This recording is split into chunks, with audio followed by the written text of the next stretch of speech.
And good afternoon, everybody. Welcome to a special Sunday stream on the Graphic Man channel. I am joined by two toy enthusiasts and playset enthusiasts, Meyer Greenblatt and Michaell Dodd. Here they are in all their glory. Say hello to everybody. Make sure you're not puppets or anything like that. And we're What's up, guys? Thanks for in the watching. chat. We've got Skip and Tosh. Hello there. And Gratu's already made an early appearance. So I'm going to be posting the link in the chat for anybody who wants to come and show some toys or some play sets or anything of good pop culture value. I'm looking forward to it. I know these guys have great stuff, and they have inspired me to dig out some of my timely treasures from the past. So hello, Michaell Taylor. Michaell Taylor, hey. What's up, Mike? Hey. I'm a little blurry. That's Rat Blacks. Good. I guys, I need glasses. I noticed I was driving. I can't see the highway signs anymore. I know. Yeah. All right, we're going to go flying right over to Michaell Dodd, and I'll be putting some links into the description. So you always take it away, Michaell. Okay. The Big Toy Box at Sears. This reprints all the boys' toys from 1951 to 1969. And I'm going to show you an ad here from the Sears Wish Book, 1967. Here is an ad for the King Kong Jungle set, if I can get this lined up properly here. Okay, on the left, yeah. Yeah, $3.97. Yeah, I had that when I was a kid. My parents got it for me for Christmas in '67. And I'm going to show you one that I bought on eBay a few years ago. The original one I had is long gone. It's Fingers of Fate took that away many moons ago. But anyway, here's the main figure from the set. This is the MPC King Kong figure. Wow. This like this up close. Wow. What is that? About 8 inches tall, Mike? Yep, just about 8 inches tall. And it's bulky, so it seems a lot bigger than that compared to regular playset pieces. But anyway, it's got a magnet in the right hand, right here. And it uses that to pick up the character figures. This is based on the cartoon by Rankin Bass, the King Kong show. Right. And if I'm not mistaken, I think these characters for that show were designed by Jack Davis. Wow. Oh, no. It had a great theme song. Micah, have you ever watched that cartoon? Yeah. I can't say as I have. Here's the Bobby Bond figure. These small character figures are made of rubber, so they won't break. And they got a little piece of metal on the back so that King Kong can hold him up with his magnetic hand. Here's his sister, Susan Bond. What a great concept for a playset to coincide with the cartoon. Here's the Professor Bond, their father. And here is Captain Englehorn with his pipe. That is great. Okay, what they did was, here's the original box.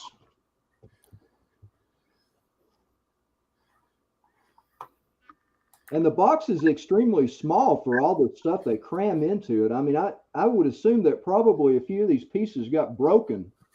Wow. Trying to get everything in there, but it was just a cheap toy back then, it wasn't that big a deal. If a few things got broken, the kid just moved on and grabbed something else, Nowadays, as collectors, we fret over that stuff, but back then, it's a lot different. And so anyway, it's blank on the back there. This is made by MPC. MPC, Michael? Yeah, MPC. Multiple Products Corporation, also known as Multiple Toy Makers. Here's a copy of the original instructions. Could not find the original instructions. It did not come with that set I bought, and I had to add a few little pieces anyway to complete it. But this was two-sided, this instruction sheet, and the copy I bought is two-sided as well. And as you can see, the bridge is supposed to go between the two trees.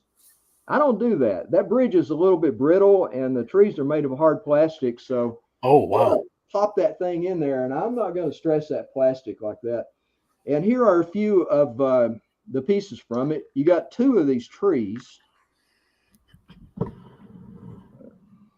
Okay. Yeah. Everything's backward. But anyway, here's the little slot right here that the bridge would pop into.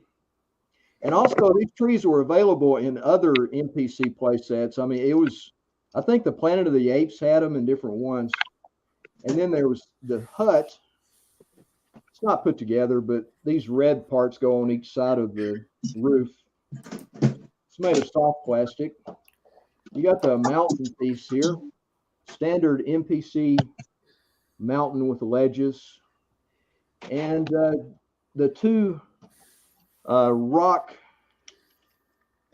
archways that would fit together. You can pop one into the other in the slot, and the way people normally would do it is to lean this part up against the mountain and make it look like one big formation, you know.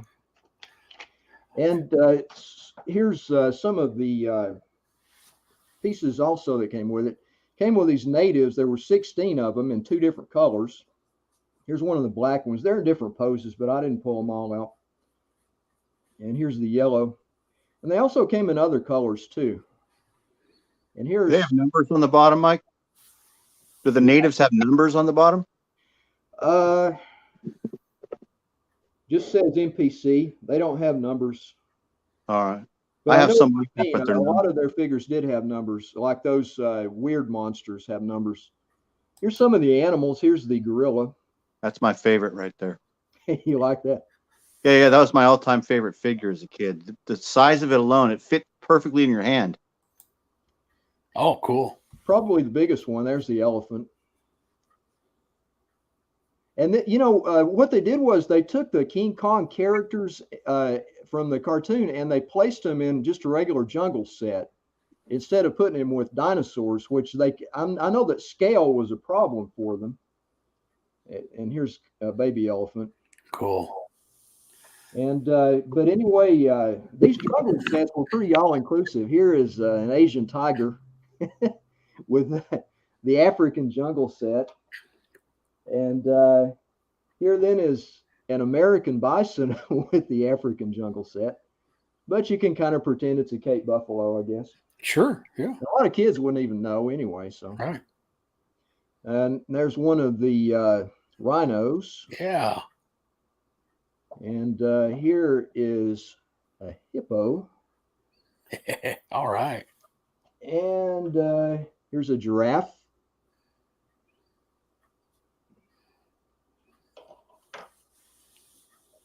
And crocodile.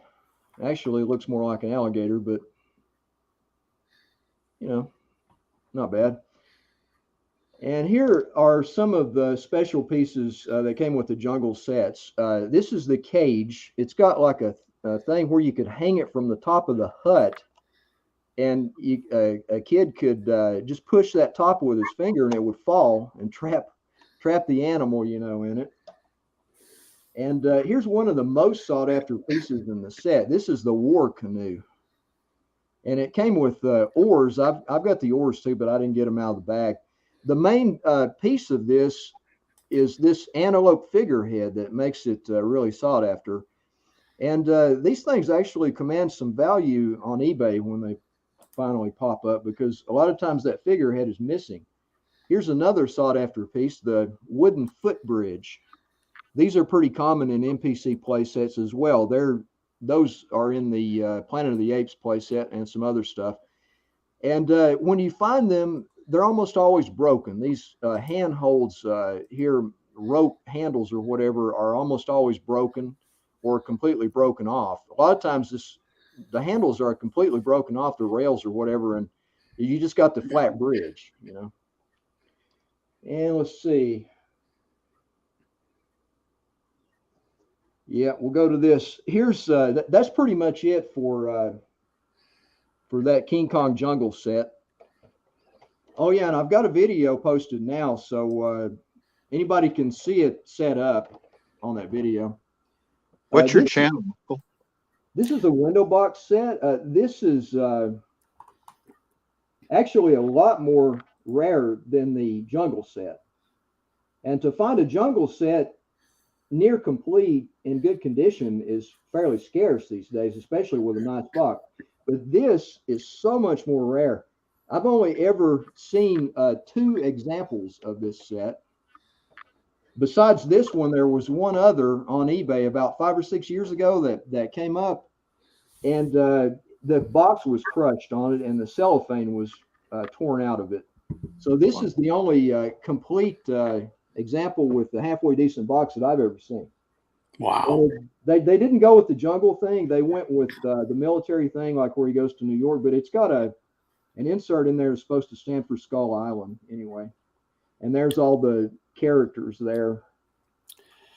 And Meyer, you were asking about his channel. I've got this link that I'll be sharing at the end of the stream for the video that he's recently made, and then people can quickly subscribe to his channel while they're there. But we'll do that at the very end, so don't let me forget that. Great, sounds great. Here's the original instruction sheet for that window box set. These things, I don't know if you'd ever find another one of these. I mean, I don't even know where you'd find another window box set, but you can tell by the look of this paper how old this thing is. But you know, it's not brittle or anything. It's holding together pretty well. And got a couple more things MPC King Kong related here. Here's my off the rack copy of America's Best TV Comics. Excellent. And that features the cartoon in one of the stories there.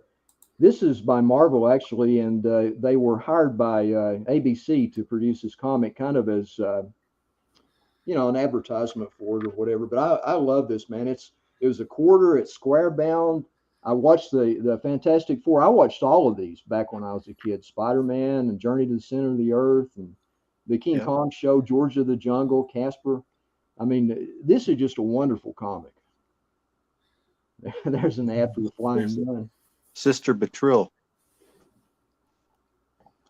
And here is the coloring book by Whitman. This is actually flocked where Kong has fur on the front. It's flocked. And it's not, you know, it's kind of worn and beat up, but it's not colored in. I managed to find one on eBay that wasn't all mucked up with crayons and stuff. So I went ahead and grabbed it. That's great. So that's pretty much my presentation on MPC King Kong. Very good stuff. We're joined by the Jackson Roy Kirk. Hello, Jackson. And Dr. Silver Age is here with Ranger Sly. And hey, Rod. Appreciate all of you showing up. And as a reminder, the link is in the chat if anybody would like to show some toys and stuff. So I'm going to now attempt to show my screen, and give me a second here.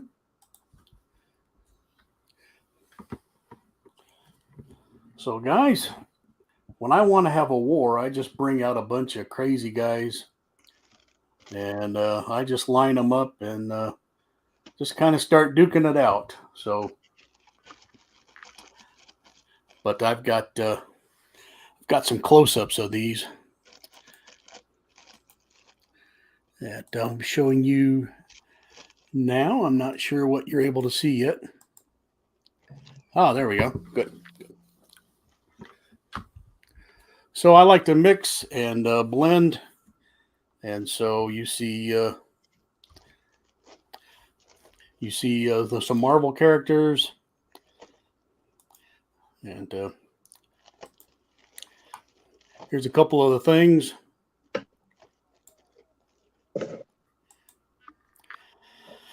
If you look closer, there's like a collie, a pig, Captain America on a motorcycle. And now, guys, are these Marx figures? The The Marx Lincoln. presidents. I got Lincoln and Jefferson Davis and somebody else. I think that's Robert E. Lee. Yeah, I'm not sure what they're from. They're from maybe a Civil War play set that Marx put out, I think. Does that sound right, Mike? Could be. Because the Marx presidents themselves are on square raised bases, and they look considerably different than that. By the way, the flea market that I'm nearby had it said all the presidents, and it went up to LBJ. Mm-hmm. So I guess Washington LBJ, and they wanted $99. I don't know if that was good or not. I didn't get it, but were they in boxes or were they loose, Micah? They were all loose. They were all painted up. That's overpriced. You can find them for less expensive than that typically. The thing about the presidents by Marx is that they produced a ton of them. They were really popular and they sold a bunch. So there's a lot out there. So take your time before you jump on those. Search around and find the price that's right for you. That might be a little bit high. Yeah, I never had those presidents. I don't know anything about those. I've got a full set of them and a couple box sets of them. I love them. I think they're great. Pretty cool. So I got some barnyard animals. And of course, some guys have already fallen in the battle. And there's Mike. I call him King Kong, but because he's got chains on his wrists. But for all I know, he could just be a gorilla toy. Is he rubber or plastic? Yeah, I'll grab him here a second. This is my Batmobile. I think this was a Burger King or something. But he looks like he's that Imperial Rubber Company kind of. Oh, that's cool. That Bugs Bunny biplane. Yeah, the propeller spins. So, all right, that's it. I'll stop sharing that. Let me show this Spider-Man. So the web, you see the web, and when you touch Spider-Man's head, the web deploys. So, big deal. But anyway. I like that. That was neat. I'll grab King Kong. So he's, you can move him a little bit. It's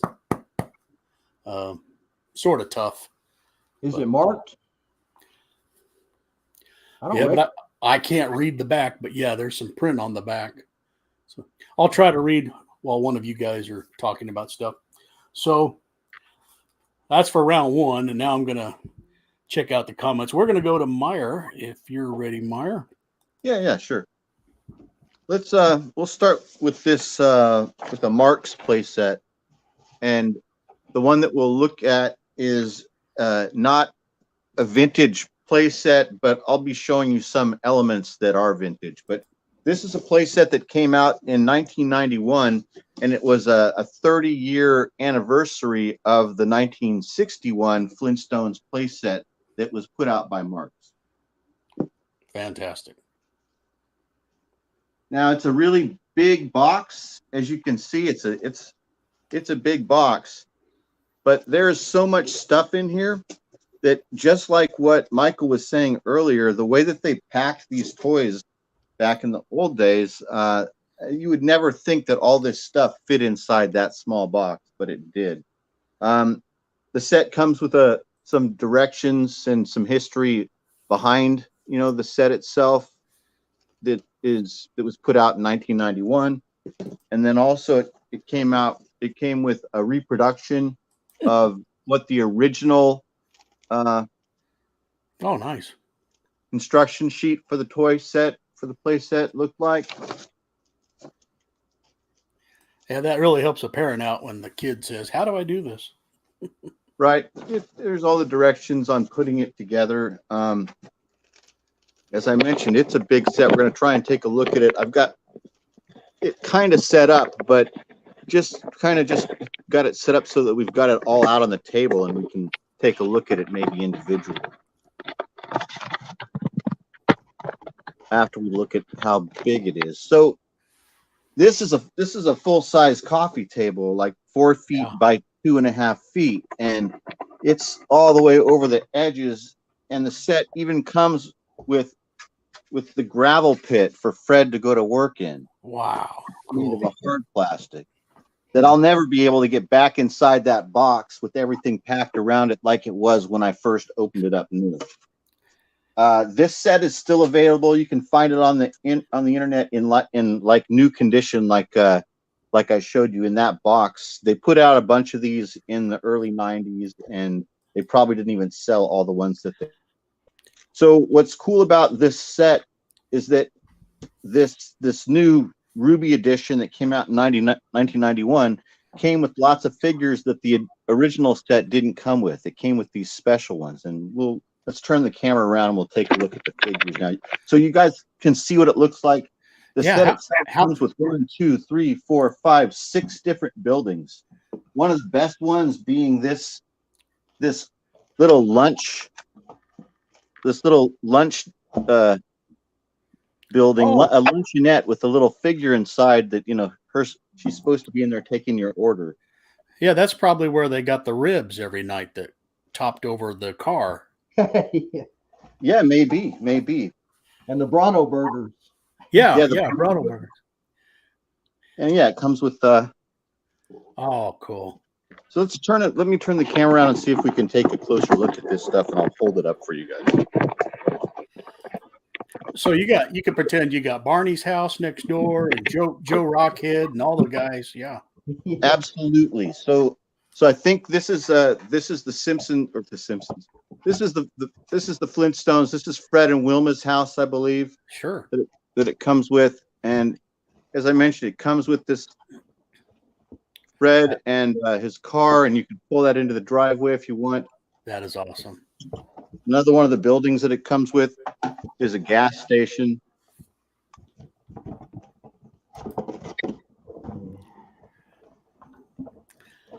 Now, the original versions of these buildings, I think this is supposed to be the Rubbles house right here.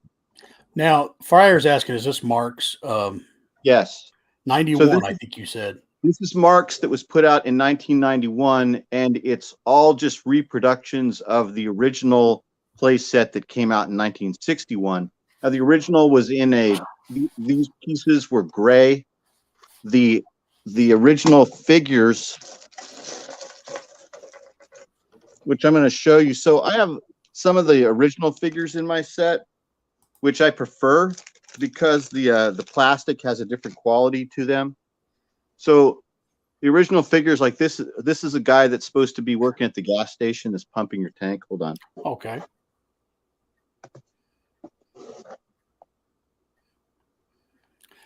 Yeah, all Flintstone vehicles were true hybrid, part foot power, part gasoline, I think. So I really liked the feeling and the quality of these figures more. The ones that come in the set that came out in 1991 are this peach color. Oh, okay, cool. Now, I guess what's so cool about this play set when you get it is that a lot of the figures that come with it, or a lot of them are just regular bedrock civilians. This is a construction worker. They're just going around doing their thing. Here's all the figures that came with that set, with this set itself, the real ones, the new ones. Like here's a traffic cop. I think Fryer Tuck wants to buy the original. How much is that going to set him back? Complete and in the box with everything, a couple $100 at least. Okay. But piece by piece and loose and not with the original packaging and maybe not with absolutely everything, maybe around $100, not too much. This isn't like, once again, this isn't super top high-end type stuff because it was mass produced and because everybody that's into it and interested in it, not everybody, but probably more than half the people that would be interested and into this stuff are past the age of ever wanting to buy it again. And because of that, the chances of anybody else being interested enough in it's very niche. Like what person under 50 or under 40 would be interested in this playset? So it's lost its relevance. So because the Flintstones is not, you get me. So this stuff is inexpensive and they made so much of it that it's not super rare. And also, what's cool about the stuff that we're looking at here with these plastic figures and these plastic play sets is these things were made to last. So this is stuff, these were toys that were made to be able to be left anywhere and everywhere all at once and then still survive. And here we sit 60 years later and it still looks brand new and it still smells like the releasing agent from the Marx factory in Illinois or something. It's pretty bizarre, but it's true. So, so the stuff isn't super rare and you can find it. Lots of cool stuff with the playset. Like you even get little Flintstones mailboxes. So if a fellow wanted to, he could paint these figures to be like a orange tie, a red shirt, something like that. Yeah. Absolutely, he could. And Marx themselves came out with hard plastic painted versions of these same figures. Now you'll see that these figures, these painted ones, are also they're also Marx figures. Wow. But they weren't these like this little Bam Bam. He didn't originally come with this set. He was just put in here with this this special Ruby set from 1991. Yeah, and I think Bam Bam is born like on the 3rd or 4th season, so he wouldn't have been there for the 61 or the original. Right. I'm guessing. So Marx made hard plastic painted versions of the lead characters of the Rubbles and the Flintstones, and yeah. But everything else they just made in this soft type of plastic. Oh, here's something else that's kind of cool about the set is that there's lots of little accessories that make the set fun for a kid. Like, look at this, like this hose, this lawn hose caddy. That's so. I mean, look at the the detail of that. Also, the set came with a lot of odd, like little tiny accessories to make. I believe they did this to make it more play inclusive for little boys as well as little girls. Like, here's a set of golf clubs. Here's a loaf of bread. Here's an ice cube tray, which seems like it not necessarily compatible with the Pleistocene era, but they figured out how to make the ice box work. Like, here's a little turkey inside of a container. So this is kind of like so that both a little boy and a little girl could play with this play set. Sure. Well, this has got food in it. Yeah, they'd find it. They would find it very interesting and well thought out. Right. Yeah, there's a ton of stuff here and a ton of things to set up. And this is like, I'm looking forward to passing this on to my grandkids in a couple of years so that they can play with these. Here's a few Cocoa Pebbles prizes from the 80s that fit perfectly with this play set. Yeah, they sure do. These were cereal prizes from, I was in the Army at the time, I remember. So this is about 1986 or 1988.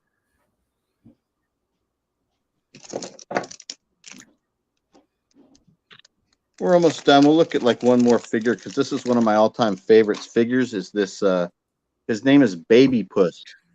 It says it on the bottom. This is, I think this is the Rubbles pet, right? Sure. Is this the Flintstones cat? Yeah, it's the Flintstones cat. The Rubbles had a cat that he's putting out at the end of the show, right? Yeah, because the Rubbles had Hoppy, some sort of kangaroo saurus. Oh, right. So yeah, it comes with this guy on the bottom. So, and also another way that you can kind of tell the originals is that there's printing on the bottom with the names of the characters, and it says Hanna-Barbera Productions on the bottom. Great. But yeah, I think that's good. That's enough for now. Okay. Is there anything else you wanted to look at? Did you want to see anything else about this Flintstone playset? There's more to it. Like there's a supermarket with a guy that works there, and there's a grocery cart. There's a lot to it, man. Well, if you could just like pan the camera one more time so we can get that whole yeah, sure, that whole feel again. Keep in mind, this place is like a combination of, I guess I'm like Oscar Madison and Pee Wee Herman combination. That's great that there's more than one house there, because then Barney can visit. You can go to the Rebels' house. to other places. That is just fabulous. That's a cool playmat too, Meyer. Yeah, it comes with the original playmat as well. That's what I was kind of moving stuff out of the way so you guys could see. Oh yeah, yeah. I keep these old figures in my collection. I'm so weird that I keep them in plastic bags. I know. No, that's cool. Yeah, usually they're in plastic bags inside of containers. And then, of course, mixed in with this set, you get a full set of reproductions of the original different Marx dinosaurs, all the different ones that were made throughout the years. Michaell knows the different years of production of these way better than I do. But these dinosaurs were some of the first like these ones right here, the brown, the gray, and this this aqua mint color. These were the first dinosaurs that I played with when I was about 4, I think is when I was first exposed to these, which would have been about 1968. Oh, this is all great. That good? That's very good. That's a cool set. Thank you, Meyer. Yabba dabba do. And we'd like to thank all the people that are joining us this Sunday. It's kind of an odd time for us, but these two guys said, "Hey, let's do a toy stream," and they wanted me to host, and I said, "No problem." Jackson mentioned some cars in the chat. I'll show you one little car, and then we'll go to Michaell. Here's one that I and my son put together. We designed a what do you call it? A soapbox derby or a Pinewood derby. Yeah, there's that name. When you're old, you forget everything. I based the design on this kind of thrush, not STP, but some sort of tough motor oil product. But it's supposed to be tough, like a Louisville Cardinal with good wheels. And here we were supposed to drill holes and put in lead or whatever, some weight. And you'd have your Zoom car. So, but it was fun to paint and draw it out and carve it out. And we were trying to go for that slick aerodynamic. We never really raced it, but had a lot of fun with that. It's a really nice one. Mine did not look that good. I did mine by myself without any parental help. And we had to take like our cars when they were done to like some Cub Scout leader's house, for maybe the week or a couple days before when the race was going to be, for him to inspect our cars. And I thought my car was pretty good until I got there and saw that everybody else's cars, some of them looked like your car. Now my car, I just used the block of wood and the actual Cub Scout knife, the one with the little blue plastic on it, the little folded pocket knife. That's all I had. I had no instruction or help from any parents, so I just did it all on my own. And so it was barely looking like a car. You could only tell it was a car because I painted numbers and a stripe and a windshield on it. But he took everybody's cars anyway. The Cub Scout guy was actually really cool. So he wasn't like, oh my God, look at this freaking kid who's got no doubt how shitty his car looks. Instead, he's like, I need everybody's cars. He wasn't like making comparisons, because what he was doing was he was taking every single car and drilling 3 holes in the bottom and melting lead and pouring lead into them. So it didn't matter how shitty your car looked. They were all going to go down the ramp relatively the same speed because they were all weighted down with lead, and they were all made of wood and had the same shitty wheels. So, but anyway. We never got that far. I think we were afraid it was going to get dinged up, and so we really liked it and wanted to keep it looking like a winner. But yeah, they're very meticulous. It's got to weigh so much, and that makes it go fast. And you got all these parameters that I couldn't quote them to you. But yeah, that was good grief, over 15 years ago it seems. Yeah, that is great. They still do it, because that story I just told you was like from 45 or 46 or 48 years ago. And I was like, when is a Cub Scout? Are you 7 or 8? I feel like it's little. Are you 7 or 8? This was our church group. I don't know anything about the Scouts. I think you're 7 or 8 when you go into Cub Scouts. I can't remember exact age. But yeah. Okay. All right. Well, let's go to Michaell. Okay. Well, here again, we're going to look at the big toy box at Sears. And 1957. Here is an ad. It's kind of in the middle there. See if I can line it up. It's that dinosaur set. It's the first Marx dinosaur playset. Wow. Is that a real catalog, Michael, from 1957? It reprints the original pages out of the Sears catalog from 1951 through 1969, the boys' toys. And that I've never one seen that book before. was $4.67 back then. Okay, that is Prehistoric Times number 3390 from 1957. And I'm going to take the camera loose and make everybody dizzy and show you the box. There's the original box. Okay. Wow, that's great. So this would have been Marx's first prehistoric playset. Yeah.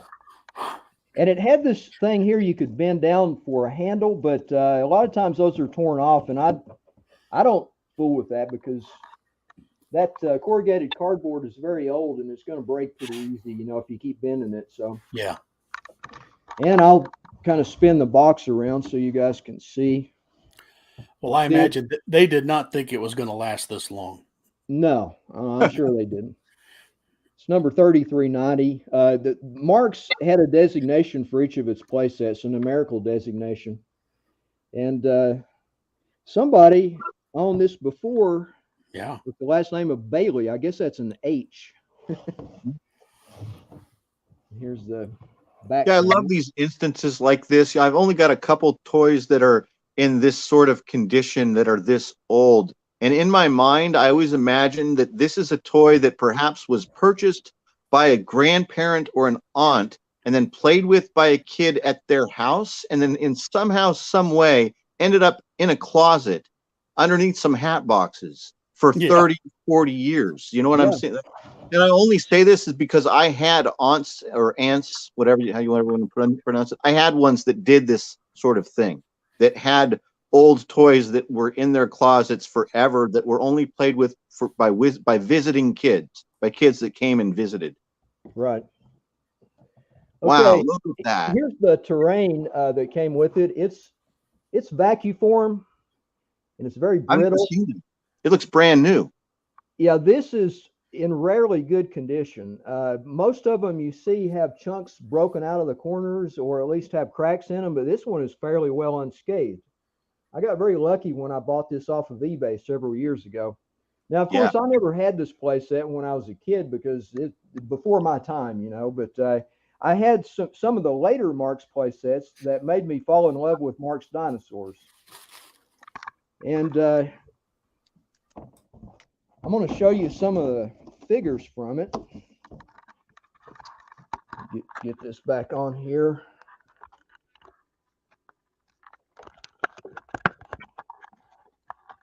Okay. All right. Now, Marx, the dinosaurs for Marx are known by mold groups. This is the large mold group. There are 3 of them. By the way, there are 23 dinosaurs total in this play set. And I'm just saying dinosaur just to include everything. Some of them are ancient reptiles and all that, but this isn't about paleontology. This is about toys. Here is Marx Brontosaurus. This is from the large mold group, and you can tell the difference by the large circles under the feet. The Brontosaurus that came later from the revised mold group had small circles under the feet. Here's one of the most prized and remembered figures. This is Tyrannosaurus, better known as the pot-bellied T-Rex. Wow. He's a big sturdy thing. That didn't last too long. The large mold group soon gave way to the revised mold group for a couple of different reasons. Now, this is a premium figure. This is metallic green, this Chronosaurus. Or a plesiosaur. Yeah, cool. Well, they call it a chronosaurus. It actually is, yeah, shaped more like a plesiosaur, but that's just the Mark's way there. And of course, I haven't been showing it. They give the names and the links of cool. these things. Cool. Yeah, it's 50 feet long, and there we go, chronosaurus.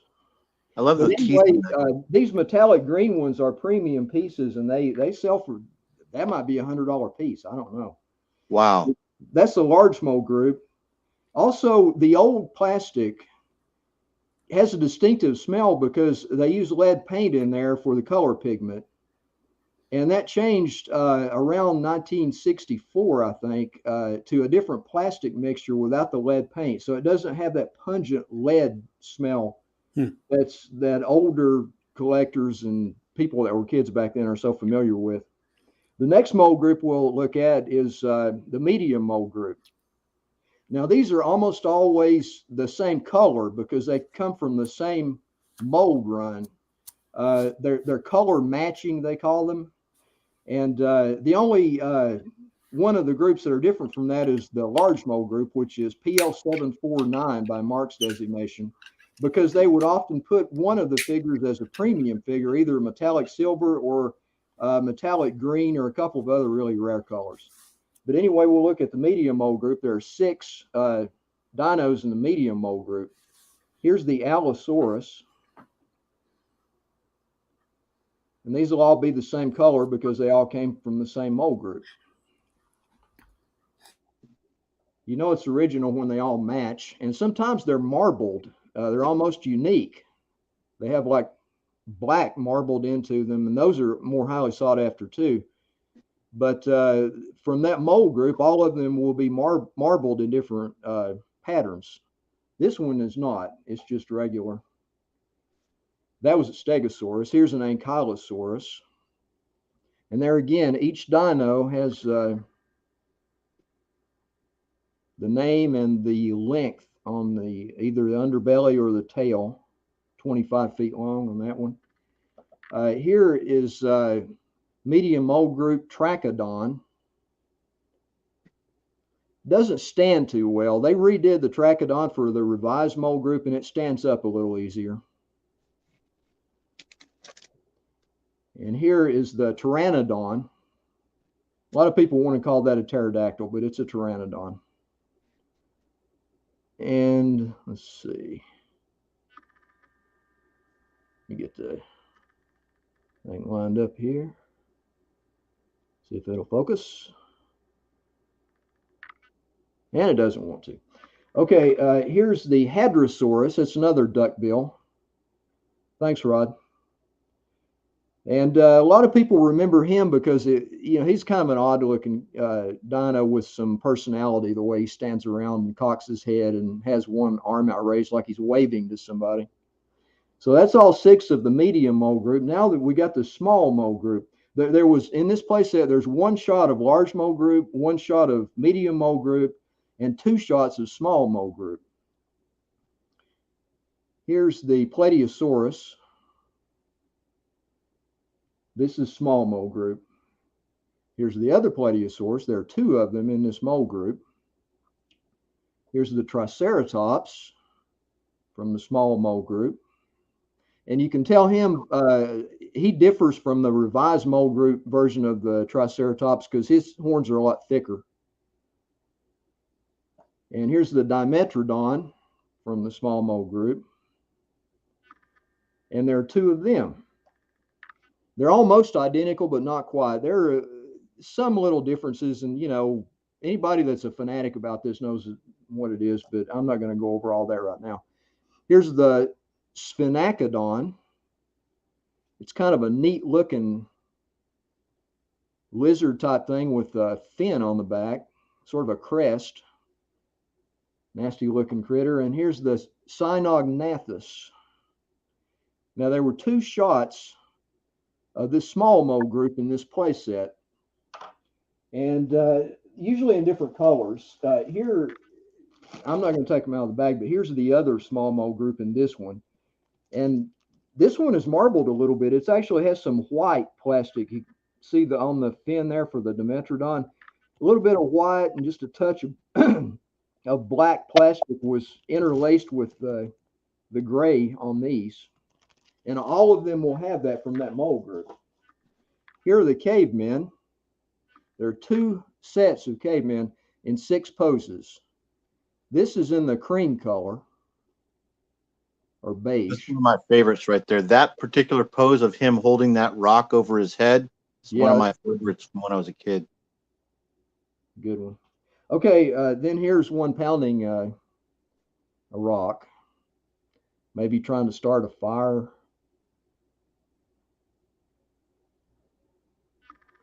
And here's another one bent over. He's like skinning a rabbit, it looks like. Friar Tuck wanted to know, can you buy those without buying the whole set? Yeah, that's really the only way you can buy them. On eBay, you can buy bits and pieces. Very, very seldom do you ever find complete sets for sale, and they're very expensive. Here's the little short caveman with the spear. I always like this guy, big hulking guy carrying a club, you know.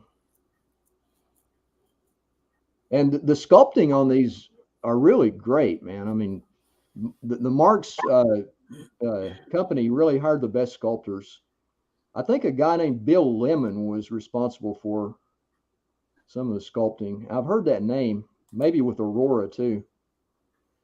Oh yeah, this caveman's got a knife and I don't know if it's like he's getting ready to throw that rock out of that club, kind of like, but it may just be like a club or whatever. He's clarifying. Back in the 60s, could you have done that? Oh, when they came out in the 60s, yeah, they sold them in small boxes. You could order them from the Sears catalog. The boxes were red with white polka dots, or it might have been the other way around. Anyway, they were called the polka dot boxes by collectors. And you could just get you know, the dinos, and I think one of the boxes had cavemen, and I've got those up there. I'll make a video about them sometime. And here's some of the other terrain. The dead tree and stumps. I haven't taken these out. There's no point really. You can tell what they look like. When I make my video, I'll have all this set up and you can tell more about it. And here are the main trees, along with the leaves. Here are the palm trees. It came with 4 palm trees and 4 fern bases. 3 of the palm trees were double trunks, and one was a really tall single trunk. And here are the green pieces you either snap on top of the palm tree trunks, or the ferns you push into the holes on the fern bases. This is complete. There's a definite, instead of just having a selection of any kind of thing, they included mold groups of everything in this set. So every set had a complete set of the foliage from the same mold that they would run. They'd take it out of the mold and put it right in the set, you know. So the same patterns are going to repeat themselves about what the trees look like and all that with each set. And here's a little booklet that came with the set. Oh, neat. And they literally made thousands of these things back in the day, and they gave a lot of them away at hobby shops for, you know, like to advertise the sets. And one came with each set, you know, and they made revised versions of this later for different sets. It covers each animal and you know, has illustrations of them. Lewis Marks was really kind of at the top of his game when it came to marketing at the time. He was the best when it came to things like marketing to both parents and children at the same time. So he wanted to make the play sets attractive to kids, but then he also wanted to make the toys attractive to parents as well by making sure that they were educational and wholesome and attractive to the pocketbook, that they were inexpensive, and that they were built to last. Right. You know, he was trying to outdo his competitors by making his toys more durable, and that was what he was famous for. And he did outdo them in almost every situation. like the Marx knockoffs, the second-rate Marx were the NPCs for most collectors. But you got to say something for NPC about their monster toys from the 60s. They had the best graphics and the best packaging. They even outdid Marx on that for monster toys. But anyway, I digress. Here's the centerfold. It shows, like each animal and gives the name of it down there. That's and great. It's got like a timeline about when it was alive. That they recognized what was understood by paleontology in the late 50s about the scientific accuracy, and it even tells that man came later, but they were included in the playset anyway, so the kids could play with them. So you could, add out 1 million years BC, right? Dinosaurs fighting cavemen and all that, and there's some more. And here's the Tyrannosaurus on the back there. That's probably the most popular one. In this set, it's the pot-bellied T-Rex is what collectors call it. And on the back there, it tells some more about it.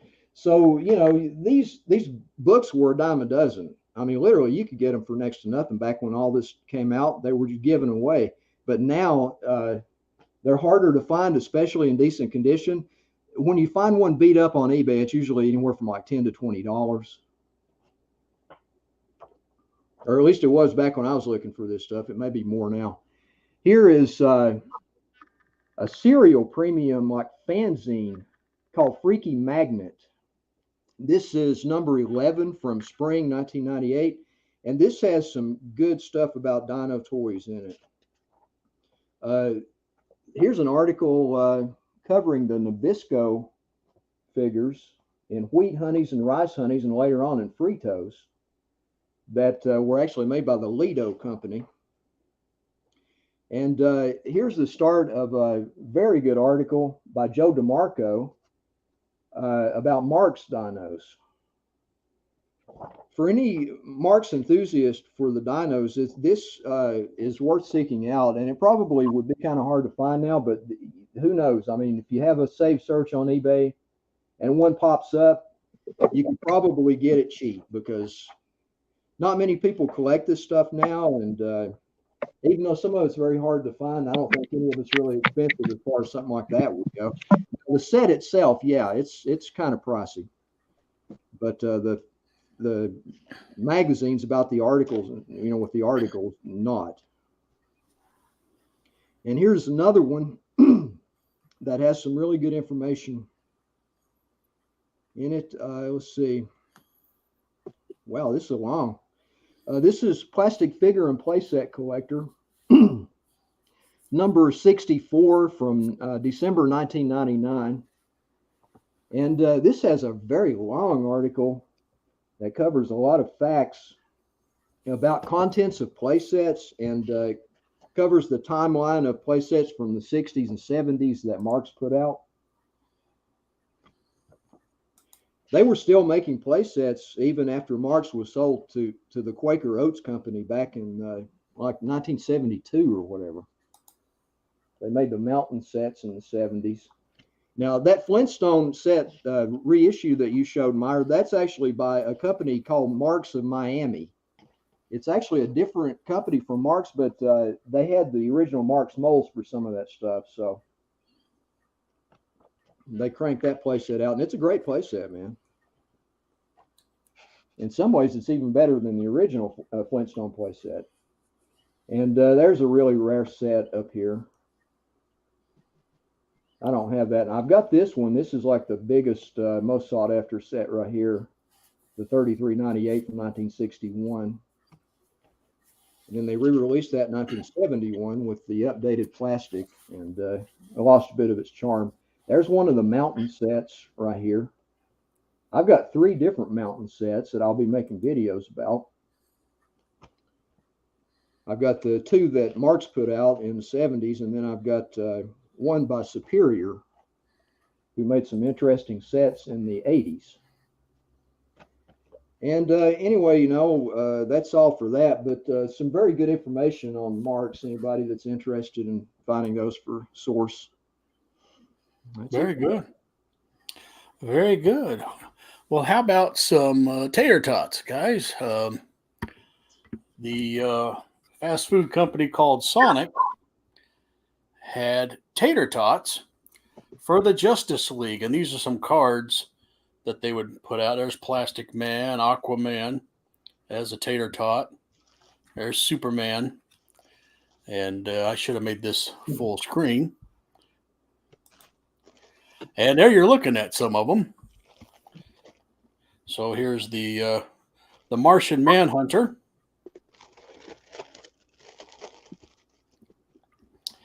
And here's the Green Lantern.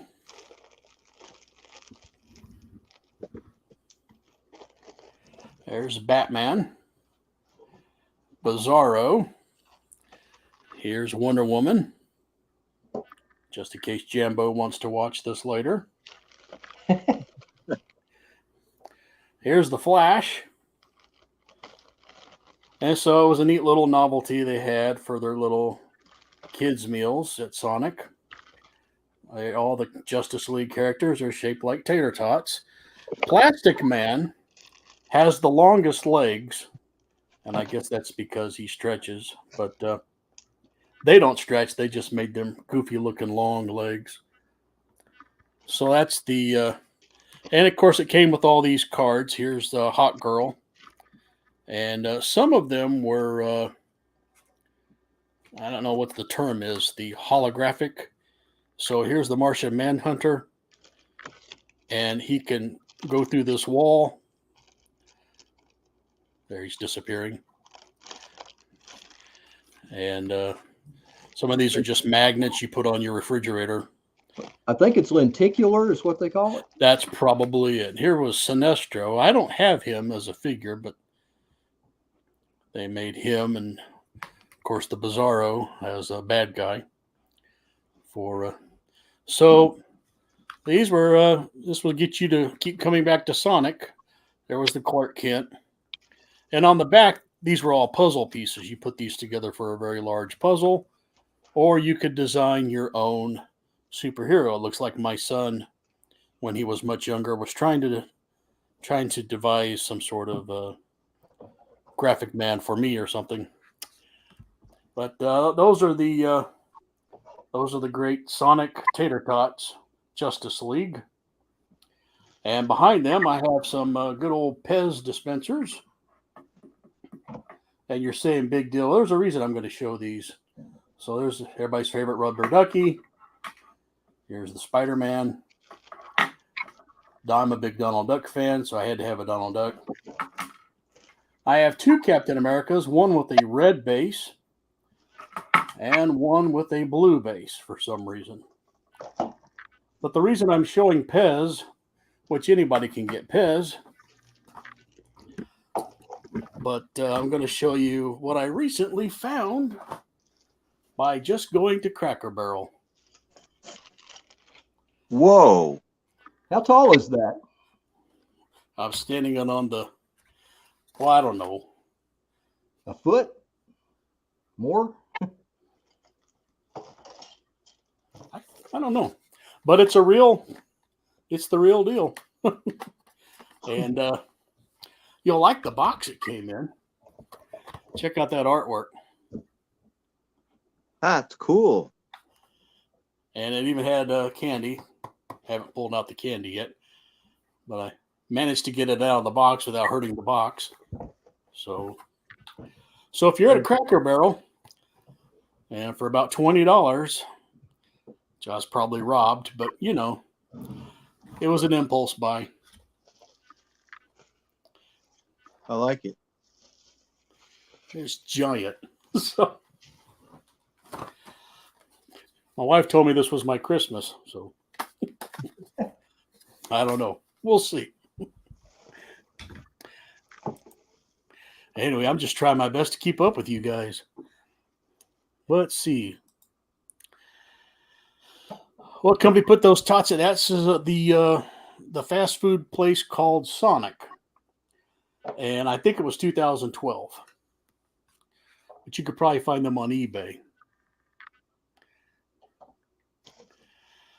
Oh, Justin, it's been so long. I don't even remember this. I don't remember how I got the cards. I think they each little pack came with a tot and probably a little pack of cards for all I know. But they were all real cute. Let's see.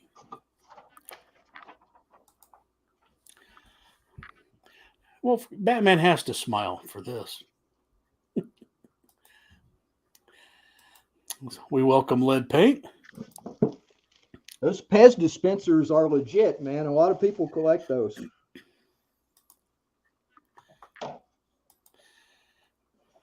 And some of them are pretty expensive. Oh yeah. Mm-hmm. I just have the basics. I don't, this time of year, if you find one, it's going to be Santa Claus, and I don't want that. Yeah. I just give me I want a Hulk, big green one, or a Snoopy. That'd be pretty cool. But Meyer, you got anything else? Yeah, I got one more left in me, right? Alrighty. I got a lot of stuff here. So let's start with, we talked about, you asked about those presidents a second ago. Oh yeah, So yeah. I'm going to pull out the ones that I have that are here, that are close to me. Now, these, the presidents came out in boxed sets, and I think there's about 6 or 7 full sets. And they were in these kind of this long, this cardboard box that they came in, and it went from, I think, from Washington like all the way to LBJ, like you mentioned earlier. But then at different times, I'm going to try something and lower this camera and see if it'll focus on the figure right here. Yeah. So he also made political figures that weren't even a part of this president's line. He made like Nixon and JFK when they were nominations for the presidency in, I think, when was that, 60 or 62? And he also made a Ronald Reagan figure when Reagan was just the governor of California. But these figures are this cream colored plastic. They've got the name of each president on the front, and then the year that he served his term and the number of the number president that it was, or that it is. The ones that I saw were all painted up. Right. You're probably getting ready to tell me about that. I was just going to mention it. Okay, So good. they made a painted versions of these figures that were the exact same figures, but they had been hand painted by the artists at the Marx factories. Those figures were sold individually in little plastic bags that had little header cards, and they were sold, I think, mostly at places like hobby shops and near the checkout stands in supermarkets. This president line, once again, was Marx doing something, essentially helping kids do their social study homework. So Right. Each toy that you bought was going to teach you about the president, and it came with information. The sets came with booklets that had the history of each president, and it was a really neat thing that he was doing. And it was smart because it was something the parents were going to buy. Little Johnny and Billy are probably not going to search out, Millard Fillmore or something like that. Right.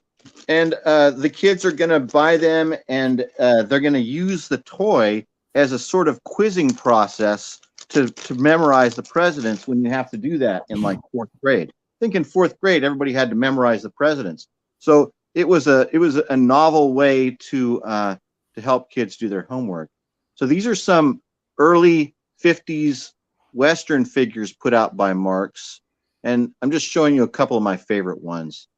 I'm kind of having problems with the camera. So what I'm going to advise is that, eventually all this stuff that I'm showing is going to end up on my channel in a video with much better photography and much better explanation. So this is my favorite Marx Western figure. I call him the battling cowboy. Okay. So, because he looks like he's in mid-combat with somebody, right? He's like in a fight with somebody. Yeah. He's fully in a fight with somebody. Now, this is one of your earlier Marx figures. I don't have the exact year on this, but it might even be the late 40s. And the reason why I say this is because it's made of a vinyl. It's not even actually plastic. This is a vinyl figure, and Michael's probably seen this stuff before too. So in the earlier days before plastic was super prevalent, which didn't really come until I would say like after World War II. So they weren't even making everything out of plastic at that time. Some figures were being made out of rubber and vinyl.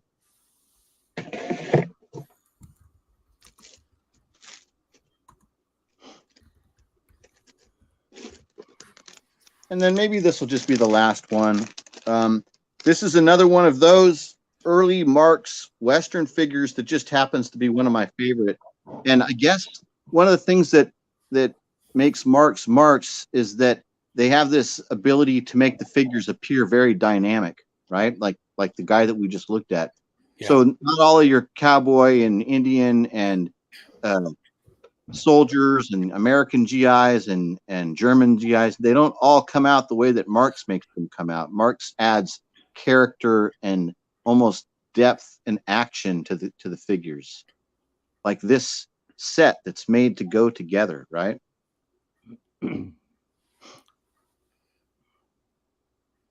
Very good. The way that horse is looking reminds me of like a Pony Express full gallop, you know. Yeah, full gallop. He's definitely using his legs to hold on, and he's pulling an arrow from the quiver. Pretty cool stuff.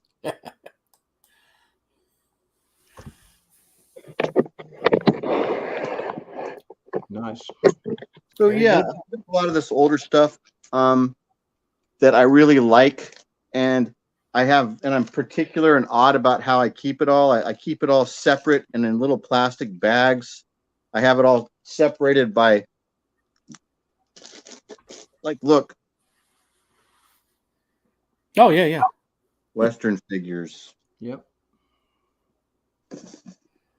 Oh, this is my chock full of nuts box. I feel like this one. Remember this one of the Hulkster? Who's that? Oh, Hulk Hogan. Yeah. Classic Hulk Hogan figure. Yeah.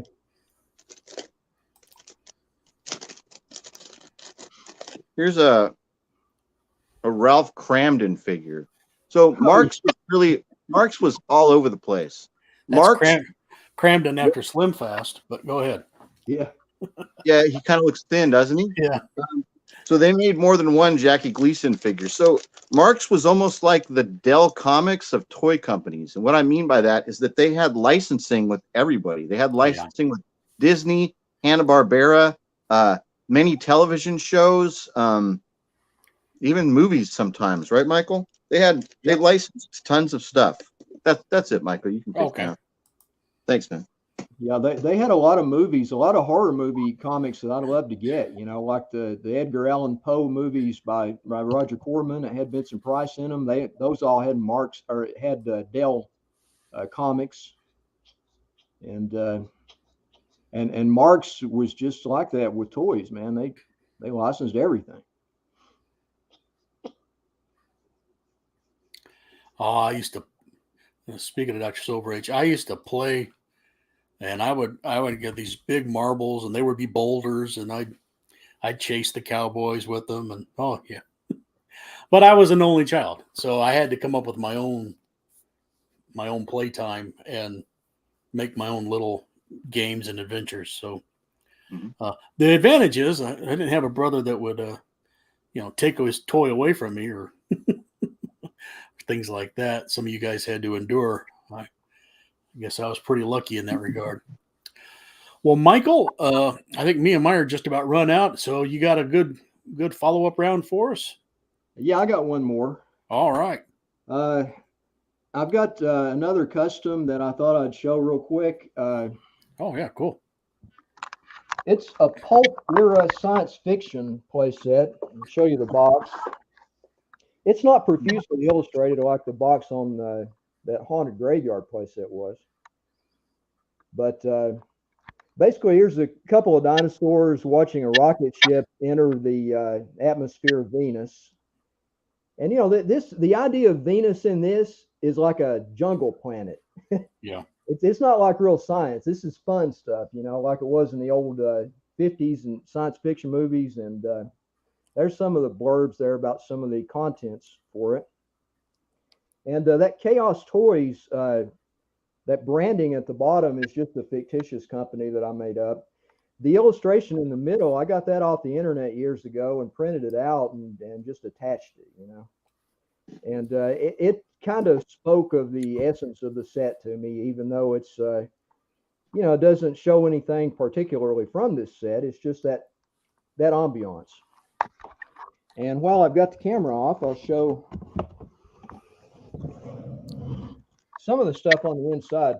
I've already got most of it out, and I've spread it out so I can move the camera around and show you guys more about it. There's a lot of palm trees. I mean, it's supposed to be a jungle planet, And there is a swamp that I drew that's kind of like a little partial play mat that you can have adventures on with the dinos and, the monsters and whatever. And there's a few of the dinosaurs. These dinos aren't marks or anything. They're just from different sets. Like there's some from an Animal Planet set, some from Carnegie Safari, some from different companies. Now, I haven't had a chance to stand these up yet, but here are the little figures that are supposed to represent the characters that are journeying to Venus on the expedition in these two rocket ships. And these are actually repops of the Mark's Mystery spaceship figures. There's some aliens here and humans. And there those guys are. They're kind of more to scale about what's going on.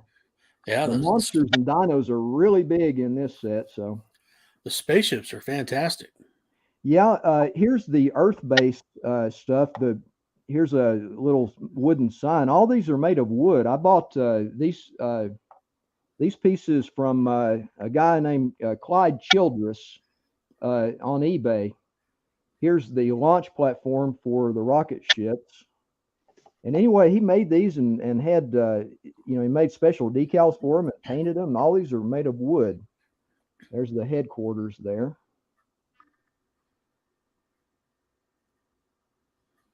Very nice. Man, that's great. Did an incredible job, and it was embarrassing how cheaply this actually went for because he put it on an auction, and for some reason nobody bid on it, hardly but me, and he had a low minimum bid, and I got it for an embarrassingly low cost. There's the atomic fuel depot for the rockets. Is that supposed to be like a big battery? Was that red thing? Well, it's his whatever he imagines an atomic fuel depot looks like. Okay. And like a giant AA battery. No, it's made of wood. All this stuff. Right. Yeah. Okay, cool. And here's one of the rocket ships for it. Wow. And cool. There's the other one.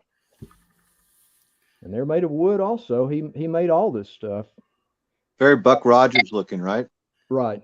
Yeah, it's Flash Gordon, Buck Rogers type stuff. With a little bit of airplane. Yeah. Pretty cool. And I'm going to scan over here real quick. Here's some more of the, this is just chock full of monsters and dinos, and there's some terrain from NPC, and there's some Mark's Cavemen and some unique terrain pieces.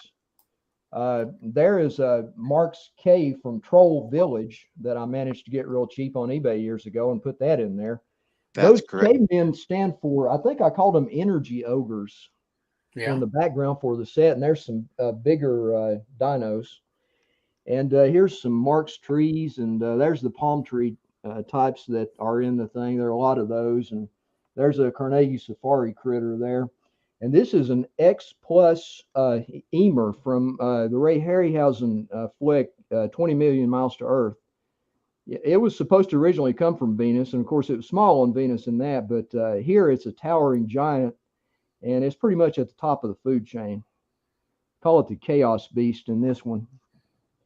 And I've got kind of a background here. The camera never wants to cooperate, and it's fairly short, so I'm just going to read it real quick. The Earth Base Muroc Testing Area is the secret launch base for the Venus Expedition VE-1. The expedition is an 11-person crew consisting of 5 United States Air Force personnel, 4 humans and 1 android, and 6 aliens working under orders from the Air Force. The aliens were scouts from various planets sent to spy on the Earth. They were captured over the last few years and mentally reconditioned by the Air Force to use their greater than human abilities of telepathy, telekinesis, heightened strength and toughness, and enhanced senses to aid the Venus expedition in exploring and mapping Venus. Small explosives were surgically implanted in the aliens' heads to ensure loyalty. Venus expedition personnel, the commander is, now these names are super corny. This is 50s monster movie stuff here. Anyway, the commander is named Colonel Trip Travers. The doctor is Major Lucy Buff. One pilot is Captain Hunt Ripper. The other pilot is Captain Crash Connors. Mechanic is Tech Sergeant Andy Handy, who's an android. Then there's some aliens. There it is Jellic of Venus, Throck of Mars, Kalen of Saturn, Elikar Kos of Alpha Centauri B7, and Bell of Lumen 16, A4, and Rays L of Sirius B9. Okay, the expedition will travel to Venus on 2 rocket ships, the VE-1 and the VE-2. VE-1 is a green and yellow rocket ship, which will carry most of the personnel and equipment, and is piloted by Captain Hunt Ripper. VE-2 is a blue and silver experimental bomber with heavy weaponry, including conventional 2,000-pound bombs and 4 atomic bombs in case things really get nasty, and is piloted by Captain Crash Connors. The primary mission is to explore and map Venus. Secondary missions include making the diplomatic relations with any civilizations of intelligent life forms and destroying any advanced technology weaponry of any hostile groups. Arriving on Venus. Venus is a deadly green hell planet with steaming jungles and swamps, as well as giant predatory animals very similar to many that existed in Earth's prehistoric past, only usually bigger and meaner. It's constant hyper bloodletting on a grand scale, eat or be eaten. In addition to the Venusian dinosaurs and huge mammals, there are poisonous insects and arachnids bigger than cars called giant crawlers. Also, there are hulking humanoids called energy ogres who absorb solar energy and can briefly expel it in a deadly heat blast. The top of the food chain is a towering chaos beast. Only the most powerful predators or groups can challenge it.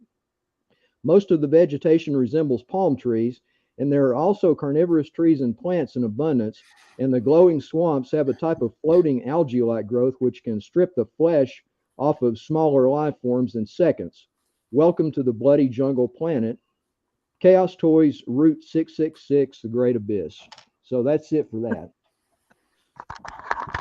Like I said, it's just a common, it's just a custom play set that I threw together because I wanted to make a science fiction set. So I think fabulous. Fabulous. You have great stuff, Michael, man.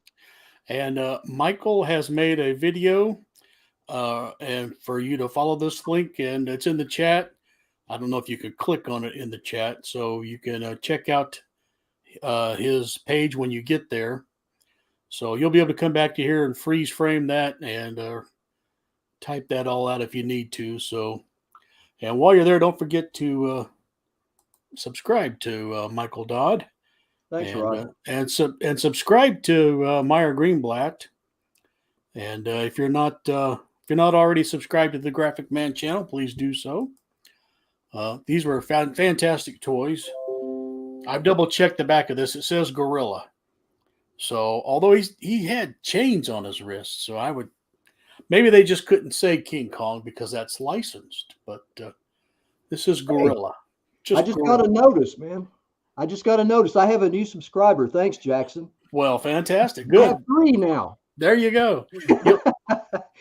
We'll hope you have 10 by tonight. So maybe, I don't know. You'll be on your way. So, yeah. Well, on behalf of the Gorilla and myself and Michaell Dodd and Meyer Greenblatt, we all appreciate you for watching this great toy special edition on Sunday. And if you'd like to get a hold of me, you can contact me at this email address, or I'm on Instagram, Graphic Man Comics.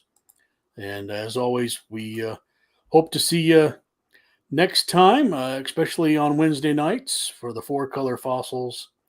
And hopefully everybody has a great rest of the day Sunday. If you can, check out the Geeky Puppet Show tonight.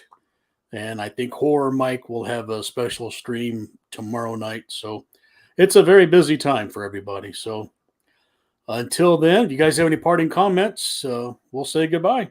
Yeah, I've got, we had a question from Michael Taylor about when will we start making videos. Meyer already has a lot of videos. I only have 3 right now, but I've started making them again. So I'm going to be making videos of these play sets. I've already got one for the NPC King Kong stuff up. And as time goes on, I'll be making more and more videos. So if you go to my channel, you can see the content for the toys, and I'll be doing comics and stuff too.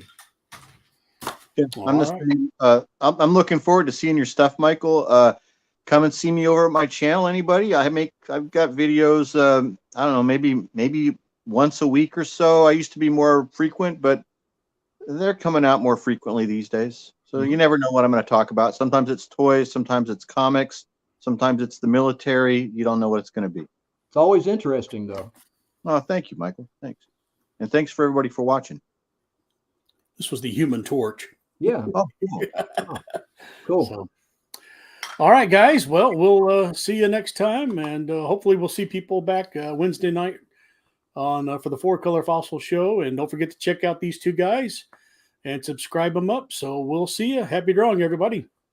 See you. Thank you, Micah.